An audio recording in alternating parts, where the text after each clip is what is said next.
Selamat datang di video ini. Pada kesempatan kali ini kita akan membahas salah satu pajak yang sering digunakan dalam berbagai dokumen penting, yaitu Bea Materai. Apa itu Bea Materai? Kapan kita wajib menggunakannya? Dan bagaimana aturan terbarunya? Yuk, kita pelajari bersama. Video ini dibuat oleh kelompok 1, yang beranggotakan Ariria, Isriani, Erika Widianti, dan Wiwin.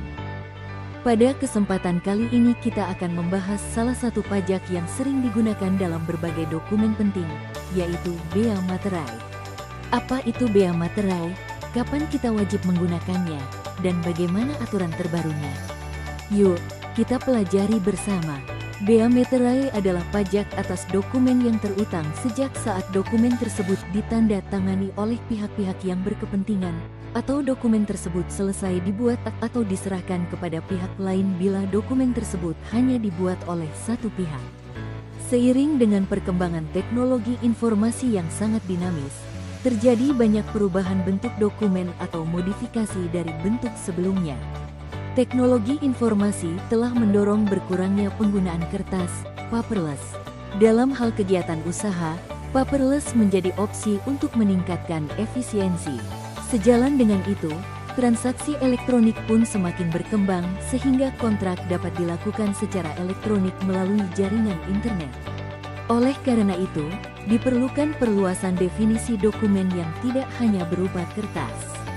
Ekstensifikasi Bea Materai atas dokumen elektronik sangat mendesak dilakukan agar potensinya dapat dimaksimalkan dan memberikan peningkatan penerimaan bagi pemerintah.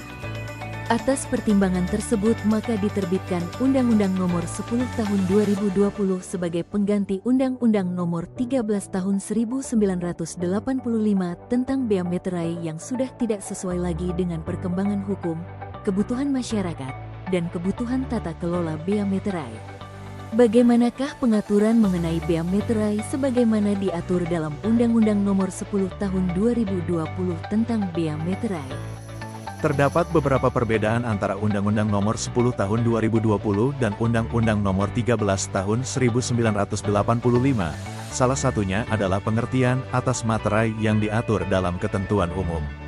Perbandingan mengenai materai yang diatur dalam ketentuan umum pada UU Nomor 13 Tahun 1985 dan Undang-Undang Nomor 10 Tahun 2020 dapat dilihat pada tabel berikut. Pengaturan mengenai Bea Materai tidak hanya semata-mata didasarkan pada kepentingan memungut pajak, melainkan pada asas-asas sebagaimana disebutkan pada pasal 2 ayat 1, dan penjelasannya, yaitu a. Kesederhanaan. Yang dimaksud dengan asas kesederhanaan, adalah pengaturan Bea Materai harus dapat memberikan kemudahan pelayanan kepada masyarakat dalam memenuhi hak dan kewajibannya. b. Efisiensi. Yang dimaksud dengan asas efisiensi, adalah pengaturan Bea Materai harus berorientasi pada minimalisasi penggunaan sumber daya untuk mencapai hasil kerja yang terbaik. c. Keadilan. Yang dimaksud dengan asas keadilan, adalah pengaturan Bea Materai menjunjung tinggi keseimbangan hak dan kewajiban setiap pihak yang terlibat. d. Kepastian hukum. Yang dimaksud dengan asas kepastian hukum, adalah pengaturan Bea Materai harus dapat mewujudkan ketertiban dalam masyarakat melalui jaminan kepastian hukum. e. Kemanfaatan. Yang dimaksud dengan asas kemanfaatan, adalah pengaturan Bea Materai bermanfaat bagi kepentingan negara, bangsa, dan masyarakat, khususnya dalam memajukan kesejahteraan umum. Sedangkan tujuan pengaturan Bea Materai ini sebagaimana disebutkan dalam pasal 2 ayat 2, yaitu a. Mengoptimalkan penerimaan negara guna membiayai pembangunan nasional secara mandiri menuju masyarakat Indonesia yang sejahtera. b. Memberikan kepastian hukum dalam pemungutan Bea Materai. c. Menyesuaikan dengan kebutuhan masyarakat. d. Menerapkan pengenaan Bea Materai secara lebih adil. Dan e. Menyelaraskan ketentuan Bea Materai dengan ketentuan peraturan perundang-undangan lainnya. Selanjutnya adalah objek Bea Materai. Pasal 3 ayat 1 Undang-Undang Nomor 10 Tahun 2020 menyebutkan bahwa Bea Materai dikenakan atas, pertama, dokumen yang dibuat sebagai alat untuk menerangkan mengenai suatu kejadian yang bersifat perdata, dan kedua, dokumen yang digunakan sebagai alat bukti di pengadilan. Yang dimaksud dengan kejadian yang bersifat perdata adalah kejadian yang masuk dalam ruang lingkup hukum perdata mengenai orang, barang, perikatan, pembuktian, dan kedaluarsa. Dokumen-dokumen tersebut antara lain, surat perjanjian, surat keterangan, surat pernyataan, atau surat lainnya yang sejenis, beserta rangkapnya, akta notaris beserta grose, salinan, dan kutipannya, akta pejabat pembuat akta tanah beserta salinan dan kutipannya, surat berharga dengan nama dan dalam bentuk apapun. Bea materai dikenakan atas dokumen yang digunakan sebagai alat pembuktian di pengadilan, yaitu 1. Dokumen yang terutang bea materai yang belum dibayar lunas, termasuk dokumen yang bea materainya belum dibayar lunas, tetapi telah kedaluarsa, dan 2. Dokumen yang sebelumnya tidak dikenai bea materai karena tidak termasuk dalam pengertian objek bea materai berdasarkan ketentuan dalam pasal ini. Selain itu, ada beberapa dokumen yang tidak termasuk objek bea materai atau tidak dikenakan bea materai, antara lain yaitu 1. Dokumen yang terkait lalu lintas orang dan barang. 2. Segala bentuk ijazah. 3.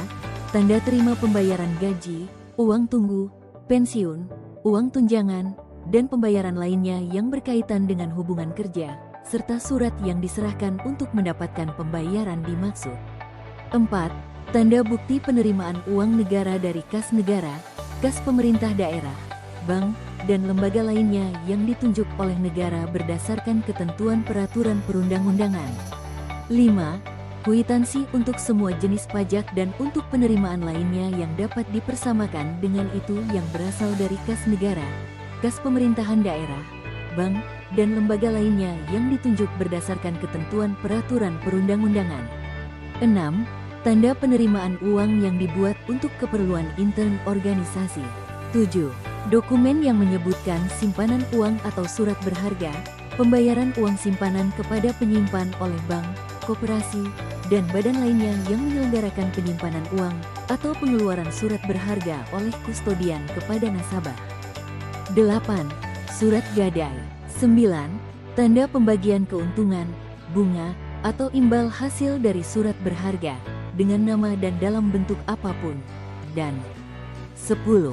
Dokumen yang diterbitkan atau dihasilkan oleh Bank Indonesia dalam rangka pelaksanaan kebijakan moneter. Tarif bea materai. Pasal 5 menyebutkan bahwa dokumen sebagaimana dimaksud dalam pasal 3 dikenai bea materai dengan tarif tetap sebesar Rp10.000.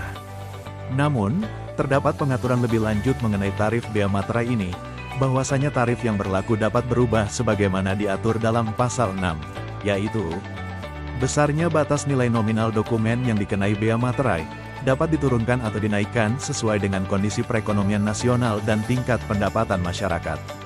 Besarnya tarif bea materai ini dapat diturunkan atau dinaikkan sesuai dengan kondisi perekonomian nasional dan tingkat pendapatan masyarakat. Dokumen sebagai objek bea materai dapat dikenai bea materai dengan tarif tetap yang berbeda dalam rangka melaksanakan program pemerintah dan mendukung pelaksanaan kebijakan moneter dan atau sektor keuangan. D.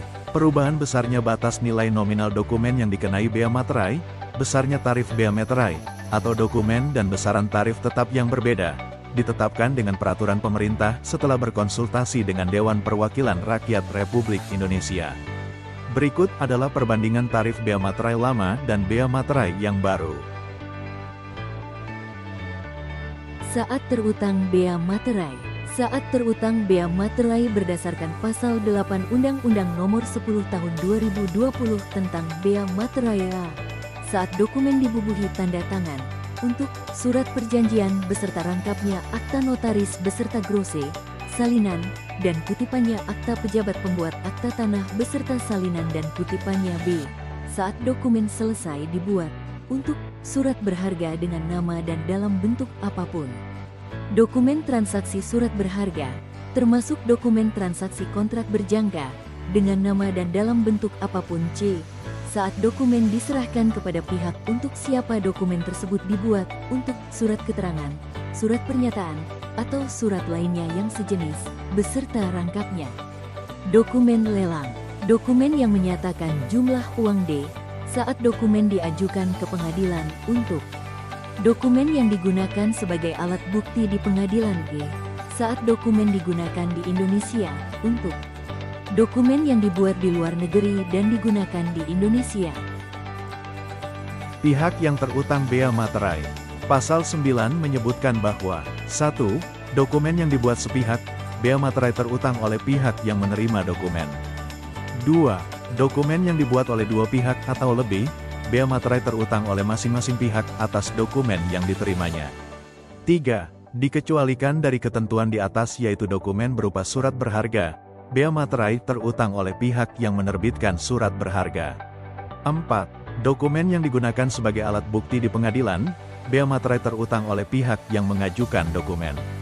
5. Dokumen sebagai objek bea materai yang dibuat di luar negeri dan digunakan di Indonesia, bea materai terutang oleh pihak yang menerima manfaat atas dokumen. 6. Ketentuan pihak yang terutang ini tidak menghalangi pihak atau para pihak untuk bersepakat atau menentukan mengenai pihak yang membayar bea materai. Pembayaran bea materai yang terutang. Pasal 12 menyebutkan bahwa pembayaran bea materai yang terutang pada dokumen dilakukan dengan menggunakan A. Materai atau B. Surat setoran pajak. Materai sebagaimana dimaksud pada ayat 1 huruf A berupa A. Materai tempel, B. Materai elektronik, atau C. Materai dalam bentuk lain yang ditetapkan oleh Menteri. Pembayaran bea materai menggunakan surat setoran pajak dapat dilakukan dalam hal mekanisme pembayaran bea materai dengan menggunakan meterai dianggap tidak efisien atau bahkan tidak dimungkinkan. Misalnya, untuk dokumen yang akan digunakan sebagai alat bukti di pengadilan dalam jumlah besar, yang pembayarannya melalui pemeteraian kemudian sebagaimana yang diatur dalam undang-undang ini. Pemberian alternatif dalam pembayaran bea materai ini dimaksudkan untuk memberikan kemudahan dalam pembayaran bea materai. Tata caranya, pertama, menyetorkan bea materai yang terutang ke kas negara, menggunakan formulir surat setoran pajak atau kode billing dengan KAP 411.611 dan KJS 100. Kedua, membuat daftar dokumen. Dalam hal pembayaran dilakukan atas dua atau lebih dokumen yang terutang bea materai. Ketiga, melekatkan surat setoran pajak yang telah ditera NTPN dengan dokumen yang terutang bea materai atau daftar dokumen. Ciri-ciri khusus materai. Materai tempel, memuat gambar lambang negara, Garuda Pancasila, frasa, materai tempel, serta nilai nominal. Terdapat ciri khusus pada desain, bahan, dan teknik sebagai unsur pengaman dapat bersifat terbuka, semi-tertutup, dan tertutup. Maksud dari sifat terbuka, overt, yaitu ciri materai tempel yang dapat diketahui tanpa menggunakan alat bantu. Sifat semi-tertutup, semi-covered, yaitu ciri materai tempel yang dapat diketahui dengan menggunakan alat bantu. Sifat tertutup, covered, forensik, yaitu ciri materai tempel yang dapat diketahui hanya melalui pemeriksaan forensik. Materai elektronik memiliki kode unik dan keterangan tertentu. Materai dalam bentuk lain, yaitu materai yang ditetapkan oleh Menteri dan dibuat menggunakan mesin teraan materai digital, sistem komputerisasi, teknologi percetakan, dan sistem atau teknologi lainnya. Pemateraian kemudian dilakukan untuk A. Dokumen yang bersifat perdata yang bea materainya tidak atau kurang dibayar dan atau B. Dokumen yang digunakan sebagai alat bukti di pengadilan. Pihak yang wajib membayar bea materai melalui pemateraian kemudian merupakan pihak yang terutang. Pada prinsipnya, pihak yang wajib membayar bea materai melalui pemateraian kemudian adalah pihak yang terutang. Namun dalam pelaksanaannya, pembayaran bea materai melalui pameteraian kemudian dapat dilakukan oleh pemegang dokumen baik sebagai pihak yang terutang maupun bukan pihak yang terutang. Bea materai yang wajib dibayar melalui pemateraian kemudian adalah sebesar bea materai yang terutang atas dokumen ditambah dengan sanksi administratif sebesar 100% dari bea materai yang terutang. Bea materai yang terutang dapat dikenakan fasilitas pembebasan dari pengenaan bea materai, yaitu atas 1. Dokumen sebagaimana dimaksud dalam pasal 3 yang menyatakan pengalihan hak atas tanah dan atau bangunan dalam rangka percepatan proses penanganan dan pemulihan kondisi sosial ekonomi suatu daerah akibat bencana alam yang ditetapkan sebagai bencana alam. 2. Dokumen sebagaimana dimaksud dalam pasal 3 yang menyatakan pengalihan hak atas tanah dan atau bangunan yang digunakan untuk melaksanakan kegiatan yang semata-mata bersifat keagamaan dan atau sosial yang tidak bersifat komersial. 3. Dokumen sebagaimana dimaksud dalam pasal 3 dalam rangka mendorong atau melaksanakan program pemerintah dan atau kebijakan lembaga yang berwenang di bidang moneter atau jasa keuangan. 4. Dokumen sebagaimana dimaksud dalam pasal 3 yang terkait pelaksanaan perjanjian internasional yang telah mengikat berdasarkan ketentuan peraturan perundang-undangan di bidang perjanjian internasional atau berdasarkan asas timbal balik. 5. Bea materai yang terutang menjadi kedaluwarsa setelah jangka waktu 5 tahun sejak saat terutang. Sekian pembahasan kita tentang bea materai. Semoga sekarang kalian gak bingung lagi kapan harus pakai materai. Terima kasih sudah menonton, jangan lupa like dan share, sampai ketemu di video selanjutnya.